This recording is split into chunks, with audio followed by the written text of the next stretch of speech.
जय हिंद दोस्तों, CSK के में आप लोगों को स्वागत है। मैं छोटन कुमार आप लोगों को स्वागत करता हूं। आज का जो टॉपिक है वह है फिजिक्स का श्रेणीक्रम संयोजन का व्यंजन। यह एग्जाम में क्वेश्चन 5 नंबर में आता है डायरेक्ट। बिहार बोर्ड इसमें से डायरेक्ट लेता है। कितना नंबर का लेता है? 5 नंबर। कभी कभी 2 नंबर, कभी कभी 1 नंबर। तो 1 नंबर में कैसे पूछेगा, 2 नंबर में कैसे पूछेगा, इससे क्वेश्चन कैसे बनता है, ये सभी इसी वीडियो में मैं आप लोगों को बताता हूँ। तो आइए पहले इसको हम सिद्ध करते हैं। करा है श्रेणीक्रम संयोजन के समतुल्य प्रतिरोध का व्यंजन प्राप्त करें। तो सबसे पहले हम फिगर बनाते हैं। क्या बनाते हैं दोस्त? क्या बनाते हो? यह देख लीजिए, यह हमारा बिंदु हो जाएगा।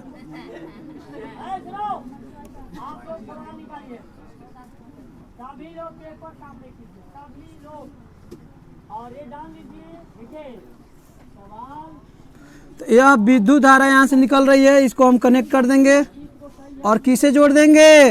बैटरी से जोड़ देंगे। किससे जोड़ देंगे बाबू? बैटरी से जोड़ देंगे।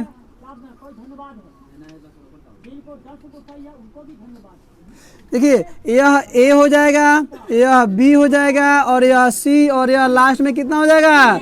D। कोई दिक्कत? मैं 3 प्रतिरोध को किस क्रम में जोड़ दिया? श्रेणी क्रम में। किस क्रम में? अब देखिए, श्रेणी क्रम में हमने इसको जोड़ दिया और सब में यह R1, R2 और R3 कितना प्रतिरोध हो जाएगा? 3। देखिए, हम 4 भी ले सकते हैं और 2 भी ले सकते हैं, कोई दिक्कत? जनरली 3 लिया जाता है।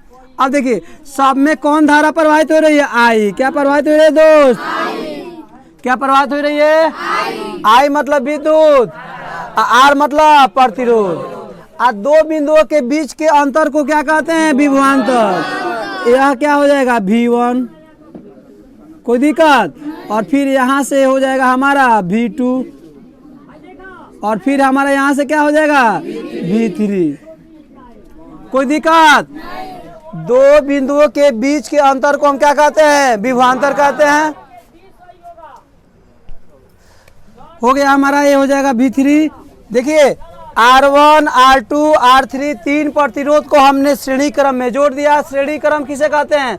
जब पहला प्रतिरोध के दूसरा छोर और दूसरा प्रतिरोध के पहला छोर मिला हो, दूसरा प्रतिरोध के दूसरा छोर और तीसरा प्रतिरोध के पहला छोर आपस में सटा हो और एक लाइन से गया हो, श्रेणी बनता है, उसे श्रेणी क्रम संयोजन कहा जाता है। ठीक है ना? और 2 बिंदुओं के बीच का अंतर क्या कहते हैं? विभवांतर। क्या कहते हैं? विभवांतर। अब देखिए बाबू, अब यहाँ पे हम लिख लेंगे, यहाँ पर लिखेंगे माना कि R1, R2 और R3 3 प्रतिरोधकों को श्रेणी क्रम में जोड़ा गया या सजाया गया। क्या गया है बाबू? जोड़ा गया है या सजाया गया है। और तीनों प्रतिरोध से क्या निकल रहा है? विद्युत धारा। और तीनों प्रतिरोधों से I समान धारा I क्या रही है? प्रवाहित हो रही है। यहाँ तो कोई दिक्कत? I प्रवाहित। और दोनों एक दूसरे के बीच के विभवांतर क्या है? V। तथा इसके बिंदुओं के बीच का विभवांतर क्या है? V1, V2 और क्या है दोस्त? V3 है। यहाँ तो कोई दिक्कत? यहाँ तो कोई दिक्कत? और देखिए, यहाँ पर बिंदु AB के बीच के विभवांतर क्या है? V। बिंदु AB के बीच का विभवांतर क्या है? V। तो यहाँ पर खूब ध्यान से देखिएगा दोस्त, AB के बीच के विभवांतर R1 प्रतिरोध है। R1 क्या है? और बीच का विभवांतर कितना है? V। क्या है बाबू? V1 है। क्या है? V1 है। अब देखिए, अब यहाँ लिखेंगे ओम के नियम से, किसे दोस्त? ओम के नियम से। तो ओम के नियम से क्या होता है? V बराबर IR। क्या होता है दोस्त? अब यहाँ लिख लेंगे R1 प्रतिरोध के छोरों के बीच का विभवांतर। तो R1 प्रतिरोधक के छोरों के बीच का विभवांतर V1 है, तब V बराबर कितना हो जाएगा? IR1। IR समीकरण। उसी तरह हो जाएगा R2 प्रतिरोधों के छोरों के बीच का विभवांतर। तो क्या हो जाएगा? R2 के बीच में V2 है ना, तो V2 बराबर क्या हो जाएगा? IR समीकरण नंबर। इसी तरह हो जाएगा R3 प्रतिरोधों के बीच के विभवांतर। V3 कितना हो जाएगा?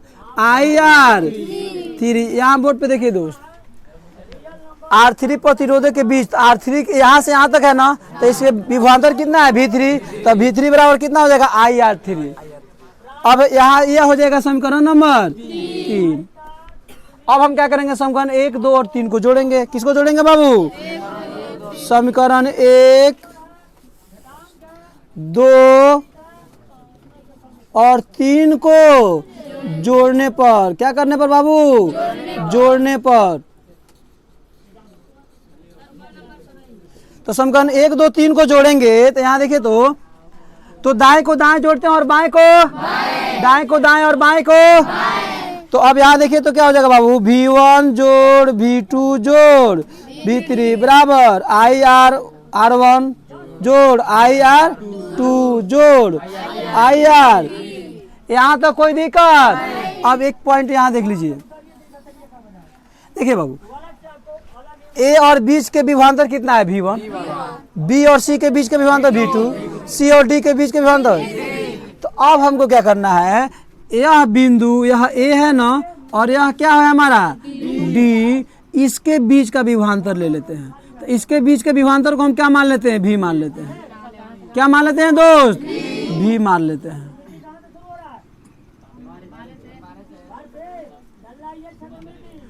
अब यहाँ लिख लेंगे चूंकि A और D के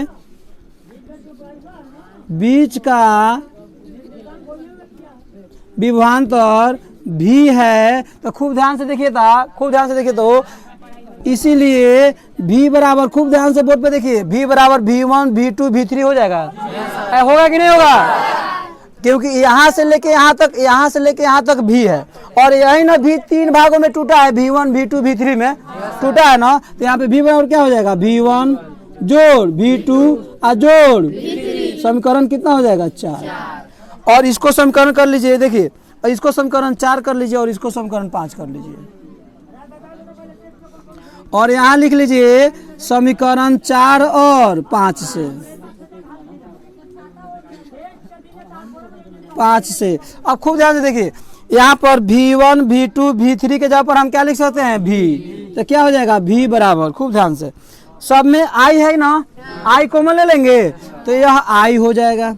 तो क्या बचेगा? R1 R2 और जोड़ R3। अब यहाँ देखिए बाबू, इसमें भी I है, इसमें भी I है, I निकल जाएगा सब में कॉमन, तो R1 R2 R3 बचेगा ना? बचेगा। अब देखिए, पुनः ओम के नियम से V बराबर क्या होता है? IR। पुनः ओम के नियम से क्या होता है? V बराबर। तो इस V के जगह पर हम क्या लिख सकते हैं? I बराबर I इंटू R1 जोड़ R2 जोड़ R3। I से I घाई हो जाएगा, होगा कि नहीं होगा? तो क्या बचेगा दोस्त? यहाँ पर R बचेगा। R बराबर क्या हो जाएगा? R1 जोड़ R2 और जोड़, इसी को ना सिद्ध करना था।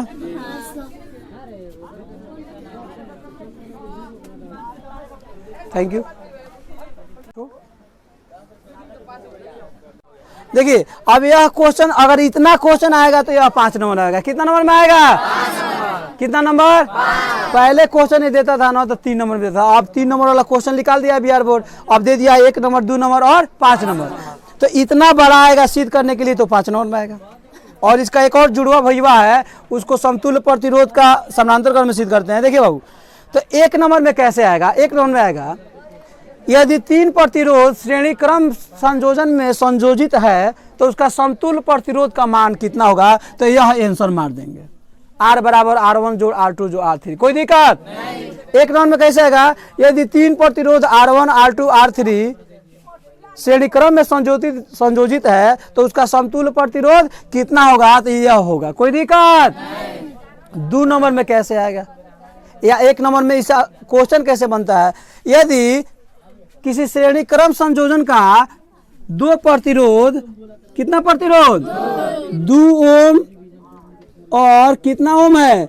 4 ओम है, तो इसका समतुल्य प्रतिरोध ज्ञात करें। 2 ओम और कितना ओम बाबू?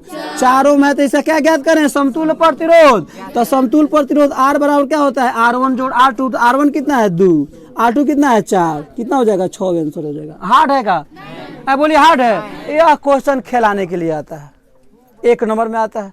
श्रेणी क्रम में है, समतुल्य प्रतिरोध ज्ञात करें। 3 को देगा तो तीनों को जोड़ देंगे और कोई दिक्कत, लेकिन जनरल केस में अधिकतर 2 ही देता है और इसी क्वेश्चन को थोड़ा लंबा करके देता है तो 2 नंबर में, नहीं तो 1 नंबर में। कोई दिक्कत, ये सब बन जाएगा।